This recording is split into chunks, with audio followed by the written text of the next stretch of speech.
நான் இப்போ சென்னையில இருக்கேன். இங்க வாழ்க்கை நிம்மதியா இருக்குடா. நீயும் இங்க வாடா. ஓகேடா வந்துறேன். ஹெல்மெட் போடலன்னு போலீஸ் பிடிச்சிட்டாங்க.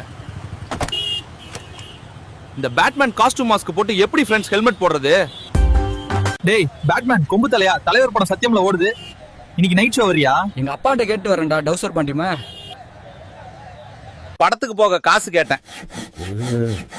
வேலை பார்த்ததான் காசு தருவேன்னு எங்க அப்பா சொல்றாரு ஃப்ரெண்ட்ஸ். டேய் பேட்மேன், எனக்கு இப்போ ஒரு கால் வந்தது. டீநகர் பஸ் ஸ்டாண்ட்ல ஒரு பிரச்சனை. நீ போய் அது என்னன்னு பாக்குறியா? சரிடா, போய் பாக்குறேன்.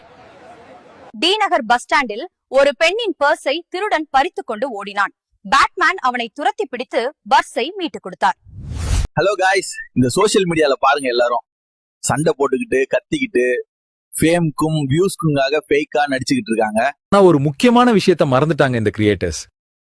அதுதான் ரெஸ்பெக்ட். நிறைய பேர் மெசேஜ் பண்றாங்க, உங்க வீடியோஸ்லாம் ரொம்ப நல்லா இருக்கு, என்னோட குழந்தைங்களாம் உங்க வீடியோஸ்க்கு அடிக்ட், டெய்லியும் வீடியோஸ் அப்லோட் பண்ணுங்க ப்ளீஸ்னு.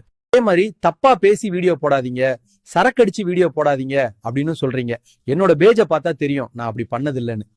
என்னோட டயலாக்ஸையும் கான்செப்டையும் காப்பி அடிச்சு போடுற குரங்குங்க தான் அப்படி பண்ணுது.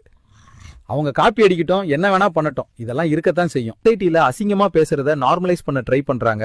அதுக்குன்னு அவங்கள தப்பு சொல்லிட முடியாது.